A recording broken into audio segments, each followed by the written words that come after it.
नमस्कार दोस्तों, आज की इस वीडियो में बात करेंगे संख्याओं पद्धति यानी नंबर सिस्टम की बात करेंगे। ठीक है, नंबर सिस्टम में आएगा प्राकृतिक संख्या किसे कहते हैं, सम संख्या किसे कहते हैं, भाज्य संख्या किसे कहते हैं, आभाज्य संख्या किसे कहते हैं। इन सारी संख्याओं के बारे में आज जानकारी प्राप्त कर लेंगे। तो चलिए बिना देरी किए हुए स्टार्ट करते हैं। सबसे पहले है प्राकृतिक संख्या, नेचुरल नंबर से अंग्रेजी में कहते हैं। ठीक है, गिनती की संख्या को प्राकृतिक संख्या कहते हैं। गिनती की संख्या को प्राकृतिक संख्या कहते हैं। जैसे कि 1, 2, 3 ऐसे करते हैं 50, 100, 2000, 5000, 10,000, लाख, ये सब सारी संख्या क्या बोलेंगे, प्राकृतिक संख्या नेचुरल नंबर बोलेंगे। ठीक है, अब दूसरा है सम संख्या, इसको अंग्रेजी में इवन नंबर बोलते हैं। ठीक है, सम संख्या वह संख्या होता है जो 2 से विभाजित हो जाए, यानी 2 से जो भागा लग जाए पूरा उसे सम संख्या कहते हैं। जैसे कि 2, 4, 6, 10, 18, 24, इस तरह से ये सब क्या है, 2 से भागा लग सकता है। अगर 2 से आप काटिएगा ना तो ये पूरा कट जाएगा। 2 से इसका आप भगा दीजिएगा, पूरा कट जाएगा। ठीक है, विभाजित हो जाएगा, इसे सम संख्या कहते हैं। विषम संख्या किसे कहते हैं, तो देखिए जो 2 से विभाजित नहीं हो, यानी जो 2 से विभाजित पूरा विभाजित नहीं हो उसे विषम संख्या कहते हैं। जैसे 3 ले लीजिए आप, 5 ले लीजिए, 7 ले लीजिए, 9 ले लीजिए, ये सब संख्या है 2 से है ना पूरा विभाजित नहीं हो सकता है, पूरा भाग इस पर नहीं लग सकता है, तो इसे विषम संख्या कहते हैं। प्राकृतिक संख्या कैसे कहते हैं, गिनती की संख्या को। गिनती की संख्या बोले तो 1, 2, 5, 10 लाख, 50 लाख, ये सब क्या प्राकृतिक संख्या है। सम संख्या कैसे कहते हैं, जो 2 से पूरा भाग अलग जाए, विभाजित हो जाए, उसे सम संख्या कहते हैं। विषम संख्या जो 2 से पूरा भागा नहीं लगे उसे विषम संख्या कहते हैं। ठीक है, अब है चौथा पूर्णांक संख्या यानी इंटीग्रल नंबर। ठीक है, पूर्णांक संख्या क्या होता है, तो देखिए जितना संख्या अगर मान लो कोई माइनस में है, -3, -5, -4 और फिर 2, 7, 6, 5, मतलब माइनस और प्लस वाले संख्या को पूर्णांक संख्या बोलते हैं। ठीक है, पूर्णांक संख्या कैसे कहते हैं, अगर कोई संख्या माइनस में यानी नेगेटिव में और कोई संख्या पॉजिटिव में, तो पूरे संख्याओं को क्या बोलते हैं, पूर्णांक संख्या। जैसे मान लीजिए -2, -5 क्या है, पूर्णांक संख्या। यहाँ पर 6 भी पूर्णांक संख्या क्या है, प्लस में। ठीक है, अब आते हैं पाँचवां पूर्ण संख्या में, होल नंबर।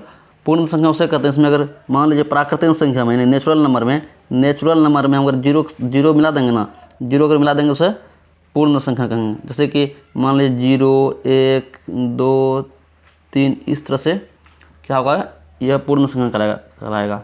यानी प्राकृतिक संख्या में 0 शामिल कर देंगे तो वह पूर्ण संख्या कहलाता है, होल नंबर कहलाता है। ठीक है, अब भाज्य संख्या कैसे कहते हैं, तो देखिए भाज्य संख्या हुआ जैसे कि जो सिर्फ 1 यानी तो खुद अपने से, या तो मान लीजिए 1 से भागा लगे, या तो खुद अपने से लगे या किसी और से भी लगे। जैसे कि 1 हुआ, अब मान लीजिए 9, यह 9 खुद अपने से भी लग सकता है। ठीक है, और फिर 1 से भी लग सकता है और 3 से भी लग सकता है, तो क्या हुआ, ये भाज्य संख्या। भाज्य संख्या वह कहलाता है जो खुद अपने से भाग लग जाए, यानी तो किसी और से भी लगे। ठीक है, उसे बहुत भाज्य संख्या कहलाता है। तो भाज्य संख्या किसे कहते हैं, जो खुद अपने से भागा लगे। ठीक है, और यानी तो 1 से भागा लग जाए या फिर किसी और से भी लगे। जैसे 9 है, अब मान लीजिए 15, यह 15 1 से ही भागा लग सकता है, 3 से भी लग सकता है, 5 से भी लग सकता है, तो 15 क्या एक भाज्य संख्या है। ठीक है, अब आते हैं आभाज्य संख्या में।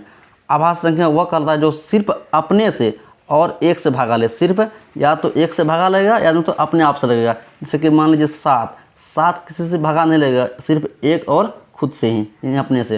अब मान लीजिए 29 भी किसी से भागा नहीं लगेगा, यह तो स्वयं अपने से लगेगा या नहीं तो 1 से लगेगा, बाकी और किसी से भी नहीं लगने वाला है। जबकि 15 ले लीजिए, 27 ले लीजिए, सब क्या है, भाज्य संख्या है। क्या है, भाज्य संख्या। ठीक है, अब देखिए आभाज्य संख्या, ये 29 क्या है, आभाज्य संख्या। क्यों आभाज्य संख्या, क्योंकि यह सिर्फ 1 से भागा लगेगा यानी तो 29 से लगेगा।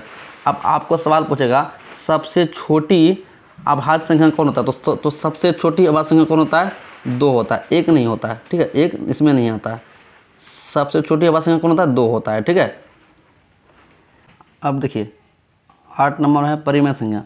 परिमेय संख्या किसे कहते हैं, तो देखिए जो संख्या P/Q के रूप में लिखा जाता है, यानी जो भी संख्या P/Q के रूप में लिखा जाए उसे परिमेय संख्या कहते हैं। ठीक है, आप मान लीजिए 5/6 क्या है, परिमेय संख्या। क्या है, परिमेय संख्या। ठीक है, अब अपरिमेय संख्या जिसे आप P/Q के रूप में नहीं लिख सकते हैं वह अपरिमेय संख्या कहलाता है।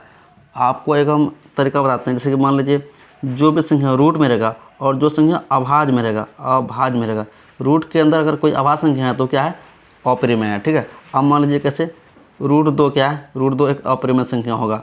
अब √7 क्या होगा, 7 भी तो अभाज्य संख्या है, √7 क्या होगा, अपरिमेय संख्या होगा। यानी अभाज्य संख्या जो भी रूट के अंदर रहे वह अपरिमेय संख्या होता है। अब मान लीजिए √25 क्या है, √25 एक परिमेय संख्या है।